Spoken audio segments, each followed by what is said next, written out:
Hello এবং স্বাগতম। আমি সুশীলা ব্লগ থেকে জানাচ্ছি শুভেচ্ছা ও অভিনন্দন। তো আজকে আপনাদের সাথে শেয়ার করব বিস্কুট কিভাবে বানাবো আটা দিয়ে। তো দেখুন, আমি প্রথমে আটা নিয়ে নিলাম। আটা অনেকগুলো বেশি হয়েছে, 2 কেজি আটা এখানে আছে। এতগুলা আটা দিয়ে বিস্কুটটা বানাবো না, 1 কেজির মতো আটা দিয়ে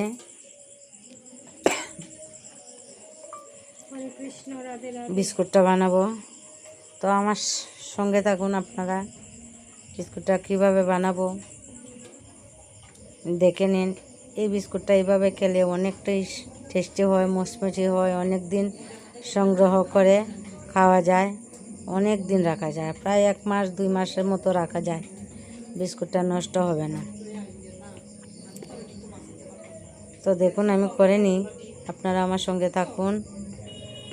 তো আমি দিয়ে দিলাম আটা 1 কেজির মতো। 1 কেজি আটার মধ্যে আমি ডালডা দিয়ে দিব 100 গ্রাম। 100 গ্রাম ডালডা দিয়ে হাফ কেজির মতো চিনি দিয়ে দেব। তো চিনিটা আপনাদের স্বাদ অনুযায়ী দিয়ে দিবেন। আমার বেশি মিষ্টি ভালো লাগে না, তাই আমি হাফ কেজি দিব। 1 কেজি আটার মধ্যে হাফ কেজি চিনি দিয়ে দিব আর 100 গ্রাম ডালডা দিব। স্বাদ অনুযায়ী লবণ দিয়ে একদম শুকনা ঝুরঝুরা করে মেখে নিব আটাটা।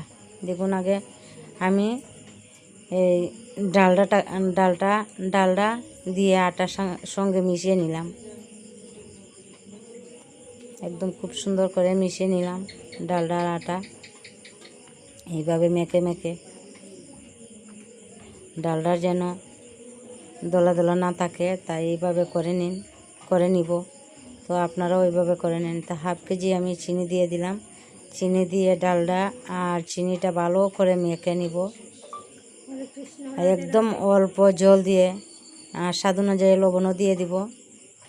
আর একদম অল্প জল দিয়ে এই ড্রটা করেন। ড্র তো হবে না, একদম ঝুরঝুরা থাকবে। তো আমার সঙ্গে থাকুন, এইভাবে কিভাবে করছি। অবশ্যই আপনাদেরও সহজেই লাগবে বিস্কুটটা বানানি, আর খুব ভালো লাগে। তো আমি লবণটাও দিয়ে দিলাম স্বাদ অনুযায়ী। তো দেখুন, একভাবে অল্প জল দিয়ে দিব। অল্প জল দিয়ে একদম ঝুরঝুরা করে আমি মেখে নিব। জল না দিলে হবে না, তো তাই অল্প জল দিয়ে দিলাম। এই ড্রটা যত ঝুরঝুরা হবে ততই টেস্টিটা ভালো হবে। একদম ঝুরঝুরা করে নিব। দেখুন কিভাবে ঝুরঝুরা করে আমি মেখে নিলাম। জলটা আপনাদের সাথে স্কিপ করে দিলাম। তো আপনারা অবশ্যই বুঝতে পারছেন আমি কিভাবে বানালাম, জলটা কেমন আন্দাজের দিলাম, অবশ্যই আপনারা বুঝতে পারবেন। একদম অল্প জল দিয়ে দিলাম। আর এইভাবে দেখুন দলা দলা হয়, এই আন্দাজের করে আমি বিস্কুটগুলা বানিয়ে নিব। তো হাতের সাহায্যে বানানো যায়। তো সন্দেশের সাজ আছে যে, এই সাজ দিয়েও বানানো যায়। তো আমি হাতের সাহায্যে আপনাদেরকে দেখাবো।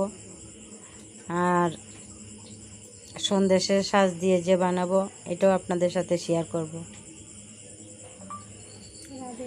একদম চেপে চেপে চেপে চেপে শক্ত করে গুলে এইভাবে ড্রটা করে বিস্কুটগুলা বানানোর জন্য রেডি হয়ে গেছে। এখন এভাবে টাইট করে বিস্কুটগুলো শিবে গোল গোল করে নিয়ে নিলাম। তো সাজ দিয়ে বানালে খুবই সুন্দর হয়। তো আমি হাতের সাহায্যে বানালাম গোল গোল করে, এমনি শেপটা দিয়ে দেখালাম আপনাদের সাথে। দেখুন কি জোরজোড়া হয়েছে। জল দিচ্ছি বলে মনে হচ্ছে না, জল আমি অল্প দিয়েছি। 1 কেজি আটার মধ্যে 200 গ্রামের মতো জল দিয়ে দিলাম। এর চেয়ে একটু কম দিলেও হবে। যত জুরজুরা হবে ততই টেস্টি হবে বিস্কুটটা।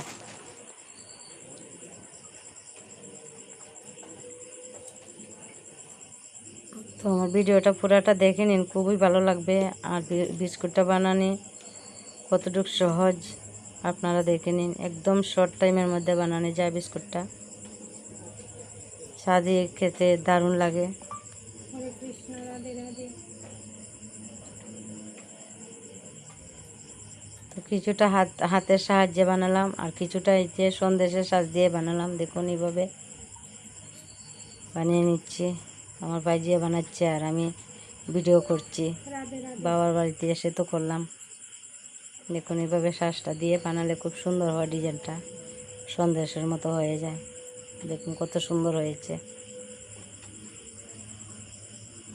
এইভাবে চেপে চেপে চেপে চেপে বানালে, শক্ত করে বানালে খুব টেস্টি হয়। বিস্কুটটাও শক্ত হয়, মচমচা হয়। একদম সহজ উপকরণও বেশি লাগবে না। আপনারা চাইলে এই বিস্কুটটার মধ্যে কিশমিশ, কাজু বাদামও দেওয়া যায়। তো আমি এসব দিচ্ছি না, শুধু চিনি দিয়ে করছি, কিশমিশ কাজু বাদাম দিইনি। আমার বোন ভাইজিকে সবাইকে শেখাচ্ছি এই বিস্কুটটা বানানোর জন্য। আপনাদের সাথেও শেয়ার করছি, তো আপনারা অবশ্যই ভালো লাগবে।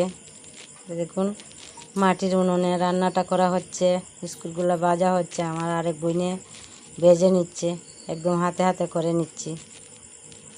আমার ঘরে তো একলা একলা করছি, আমার এক হাতে করছি। এখানে আমরা অনেক বোন মিল হয়েছে, 3 বোন মিল হয়েছে, তাই হাতে হাতে করে নিচ্ছি। সাথে বাইজিও সাথে আছে।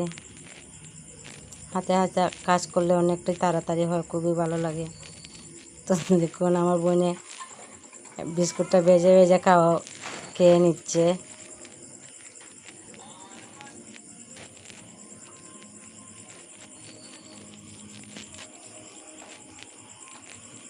তো আমি বিস্কুটটাও সাদা তেলেই ভেজে নিলাম। এই বিস্কুটটা সাদা তেলে ভাজলে খুবই ভালো হয়, সরষের তেল না দিলে খুবই ভালো হয়। সরষের তেল দিয়েও করা যায়, রাধে রাধে। কিন্তু আমি কোনো সময় সরষের তেল দিয়ে করছি না। আমি মহাকুশ তেল দিয়ে করছি বা সানফ্লাওয়ার তেল দিয়ে করছি। আমার অনেক সময় নিরামিষ থাকে, তো তাই নিরামিষে আমি সরষের তেল, একাদশী করলে সরষের তেল আমি ইউজ করি না। তাই আমি করে নিচ্ছি সাদা তেল দিয়েই, সানফ্লাওয়ার তেল দিয়ে। আর দেখুন হাতের সাহায্যে যে বানালাম, গোল গোল করে এইভাবে বানালাম, একদম মোচমোচা হয়েছে। তো বিস্কুটটা বানানো আপনাদেরকে কেমন লাগলো অবশ্যই জানাবেন। ভিডিওটা বেশি ভালো হচ্ছে না।